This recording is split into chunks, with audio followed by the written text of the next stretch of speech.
Greetings, everyone. This is Rock and Roll Spot coming at you with the weekly comic book roundup. We've made it a little bit of the way through the roundup so far. Now let's keep on trucking. Kicking this off, we've got giant-sized Spider-Man. This is focusing on Miles Morales. I appreciate the fact that they just call it giant-sized Spider-Man. After all, Miles Morales is Spider-Man, as is Peter Parker. So, we've got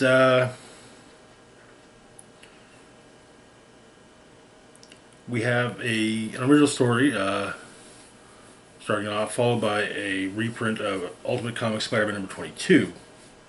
So we'll start with the original. Basically,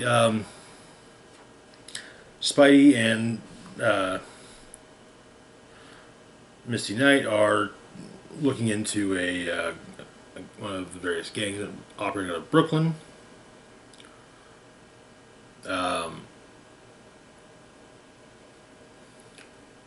Apparently this is something they've been doing quite a bit. And Miles, using his perfect cloaking ability, has kind of helped. But apparently Missy got a tip from Mayor Cage about some new tech flooding the streets. Real crazy weapons that last time that happened, it was the handiwork of Rabble. And so, Miles made a device that reads the unique energy signature of her tech.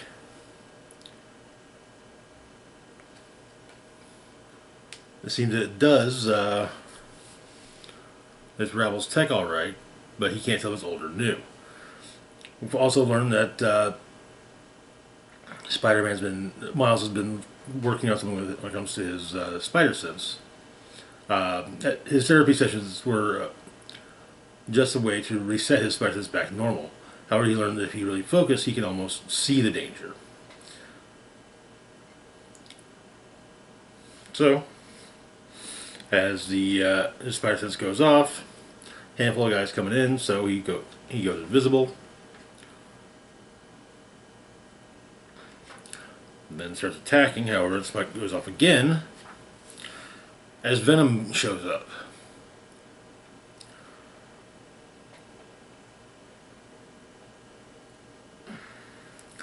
And it's Dylan, but he's going the more lethal protector route, and with the intention of killing the gang in question.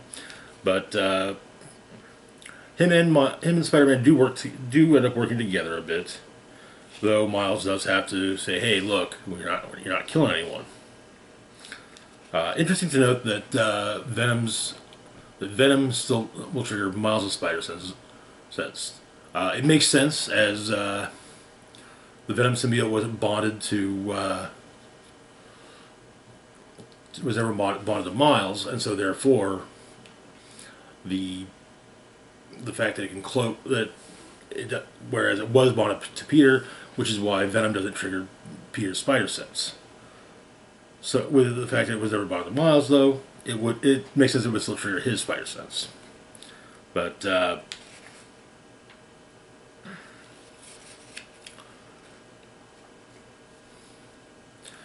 Misty takes down,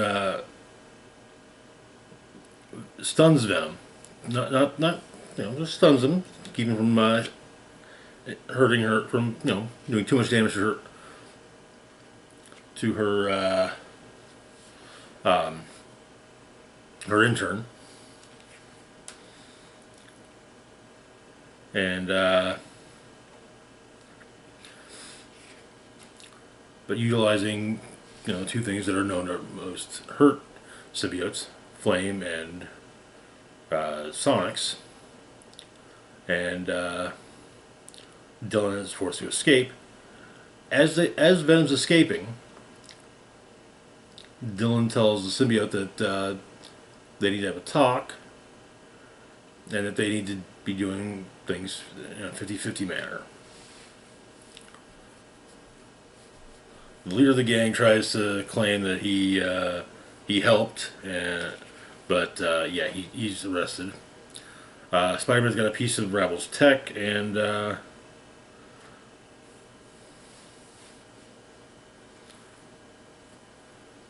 states that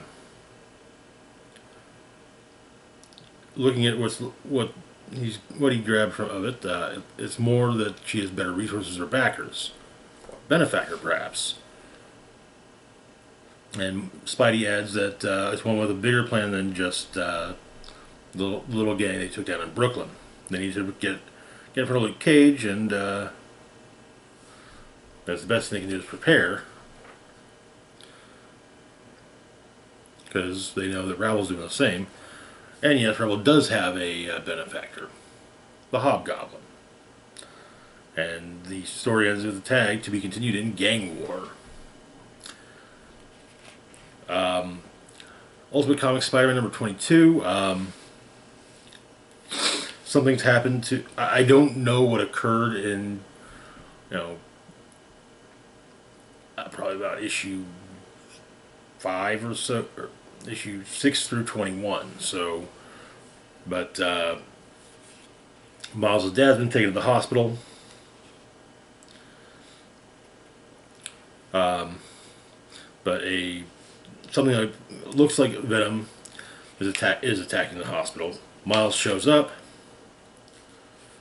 deals with the creature.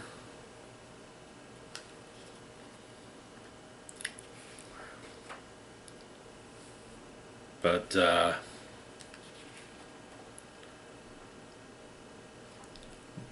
Miles' mom is injured, and Miles uses supercharges a Venom blast to knock the symbiote off its host.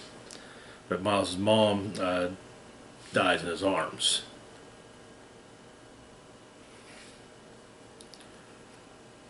As Gwen, MJ, and Gank show up and see what's happened. At Roxxon, they're trying to make sure that the symbiote can't be traced to them, meaning that they caused it. And Miles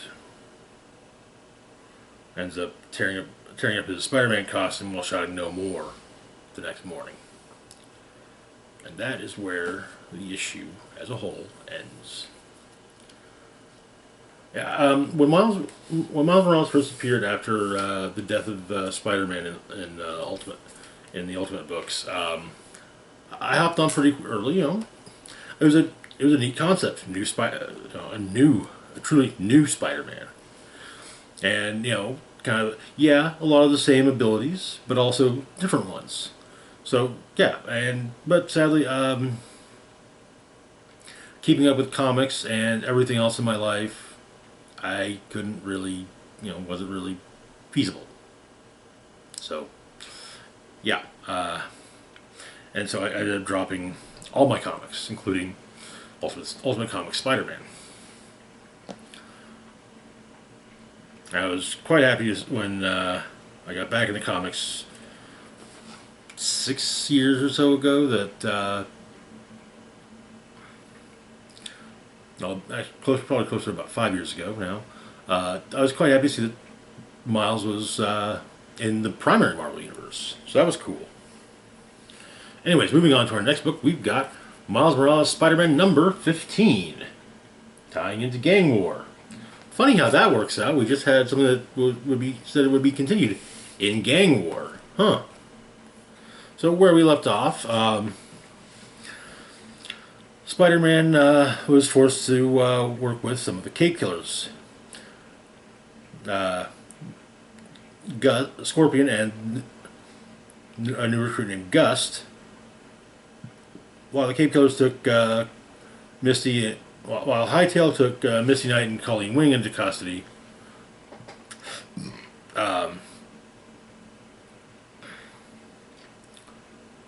Scorpion and Gust went off with Miles to deal with Prowler and the Enforcers. However, they got some reinforcements during the fight in the form of Starling, Shift, and Miss Marvel. So, the issue opens with Hobgoblin and Rabble going after a Beyond Corp security guard, breaking into a Beyond facility. And he tries to use security drones against them. However, Rabble is with Hobgoblin and tells the drones not to attack them. But security guard won't give them the information they're looking for because, well, Maxine Danger would kill him. Though Hobgoblin points out that if he doesn't give them the codes, they will kill him. But they get the information they need, and things go back to the fight with Prowler. So it's largely they're dealing with Prowler. However, Prowler gets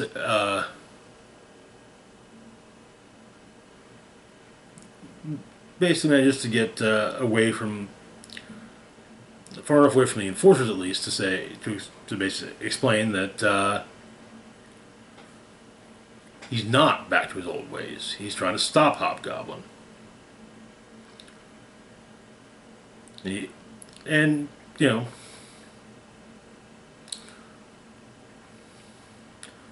basically explaining he needed to put on a show while Spidey took out the enforcers. Turns out, though, that a while back, Aaron got a visit from Hobie Brown, Hornet, also the original Prowler. And among other things, basically wanted, let's see who this new Prowler, this new Prowler's been running around for a while. Let's see who he is, type of thing. And so, but Hobie tells Aaron that Hobgoblin's going for Brooklyn, and that perhaps Aaron can use the Prowler's rep to get close and find out why. And so, Hobie gives Prowler a new suit. Though with a warning that if Hornet catches him slipping, well, Hornet will take the suit back. But, and he confirms that Hobgoblin's working with Rabble, which is slightly triggering for Miles. Rabble pretty much, destroyed his family's home, nearly killed his family. But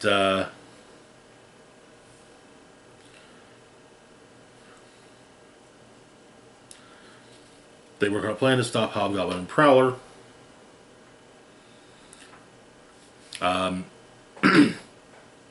Rabble is apparently the deal that Rabble has with Hobgoblin is it's mutually beneficial. She helps him with tech.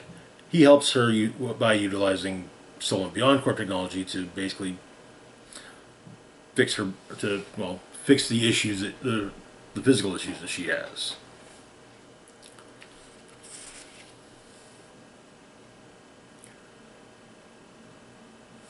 But she's working on a device for him.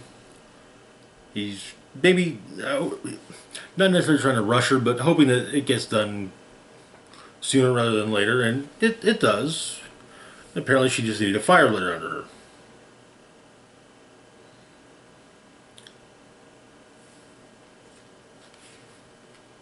So, Team Spidey heads to Hobgoblin's base, and there are guards outside.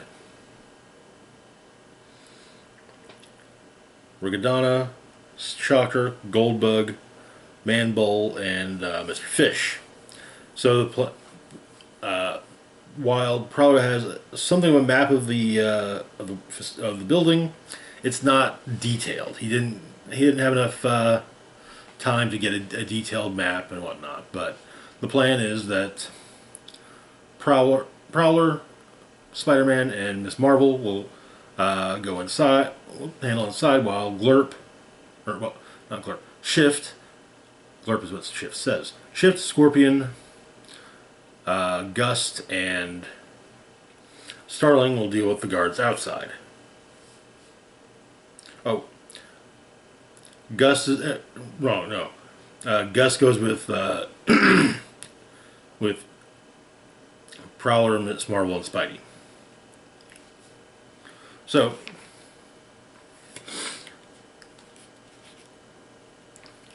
Scorpion leads the charge against the D-listers that Hobgoblin's hired.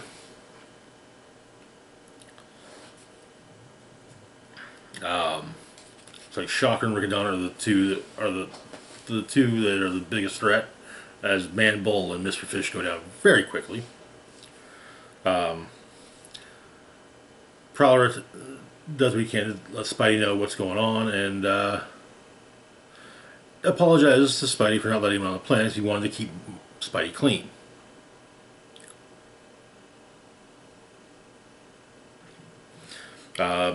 Miles gives Kamala a quick hug, a quick and big hug, because, well, you know, Peter told me that that Kamala was dead. But Spidey focuses his spider sense and is able to predict the drone's arrival, and the drones do put a decent enough fight, leading Spidey and Miss Marvel to Hobgoblin and Rabble. And that is where the issue ends. I'm glad to see that Prowler is still trying to be a good guy, you know, a good example if nothing else for his nephew. I'm glad of that. And using his rep as a costume criminal to get in with other costume criminals and learn what they're doing. Good idea. Also, it was really cool seeing Aaron and Hobie meet. Moving on, though, to our next book, we've got Gang War Daredevil, #2. Where we left off, Daredevil, Elektra, was dealing with the Heat. Though it seems the Heat has a benefactor giving them new weaponry, as well as an additional enforcer who is basically on loan from whoever it is that's providing the Heat with their new weaponry. So we get a flashback to the Daredevils dealing with the Heat early on, with Elektra adding that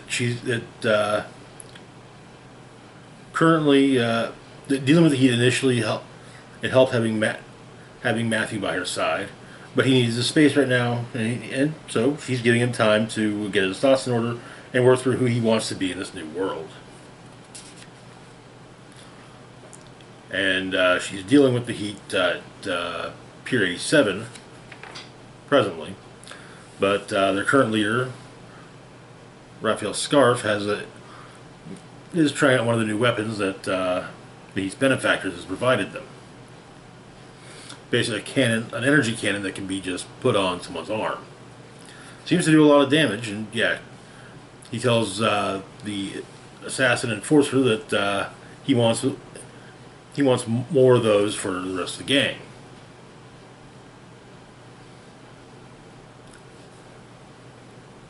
Though he does also verbally consider cutting out the middleman, or in this case woman, and dealing with Bellana, the assassin in question, dealing with her boss personally. Though Bellana points out that she's not so easily replaced. As the standoff, Daredevil continues dealing with the Heat, while the standoff between Scarf and Bellana continues, and Bellana cuts off Scarf's arm, which has the cannon on it,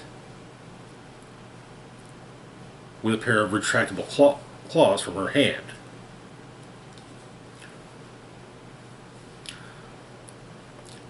And yes, she has 2 retractable claws on each hand.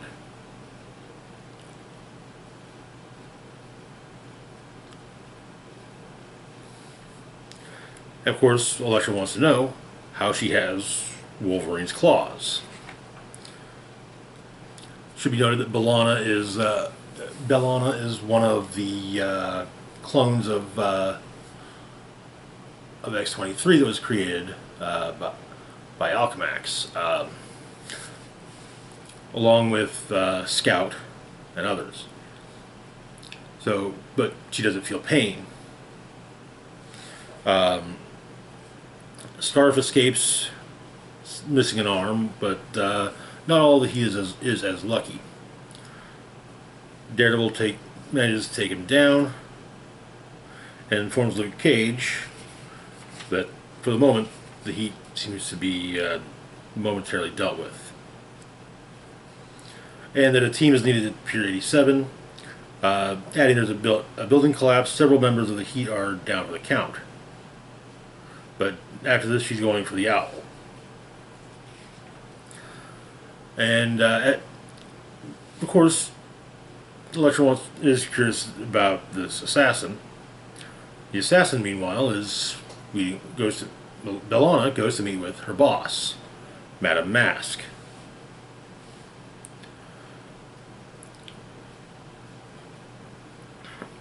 But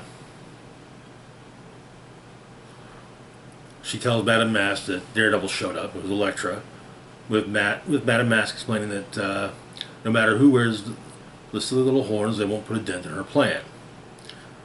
Bellana then asks where she fits into the plan, and Madame Mask explains that Bellana's plan is to sow chaos, which there's really no way she could fail at that.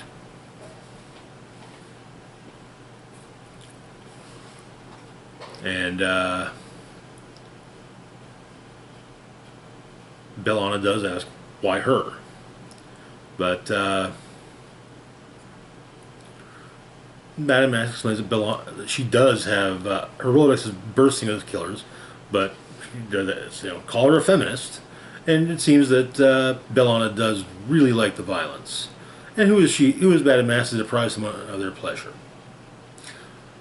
Madame Mask likes watching the world burn, and currently she's winning. But Bellana's done a good job. But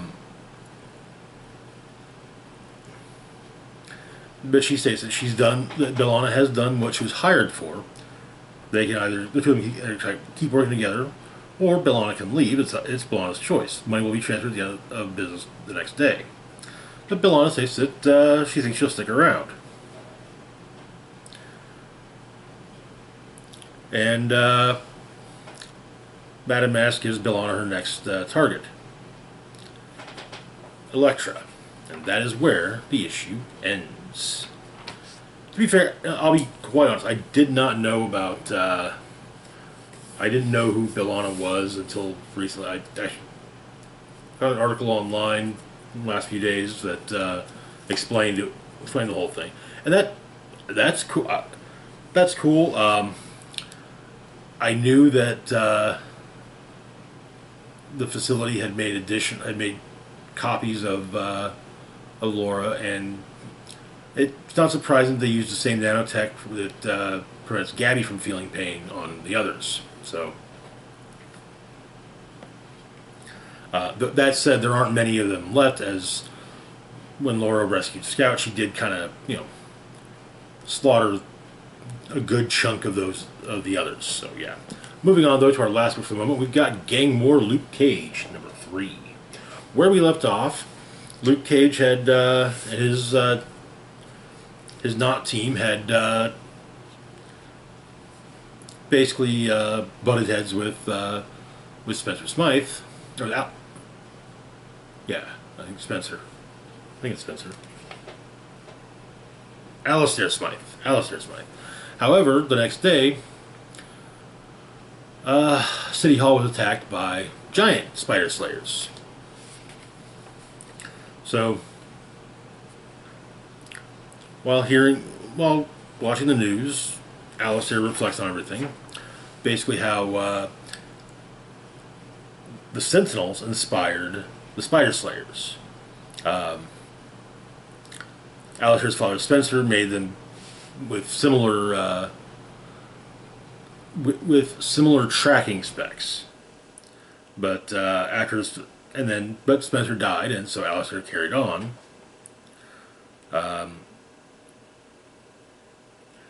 And while his father's focus was narrow, Alistair's was ripe for expansion.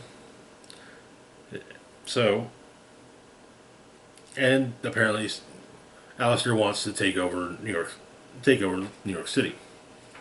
But so Cage deals with the Sentinel-sized Slayers attacking him.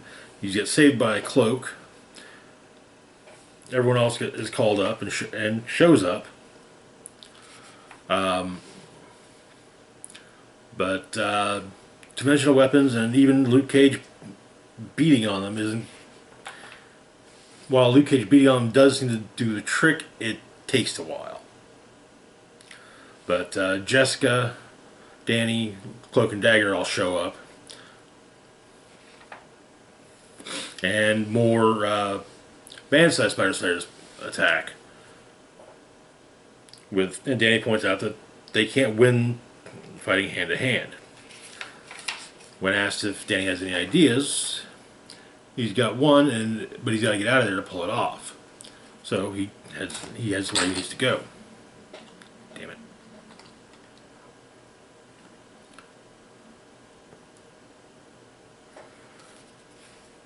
But it's at Rand Corporation's tech level. He gets it fired up and has Luke meet him outside, and well,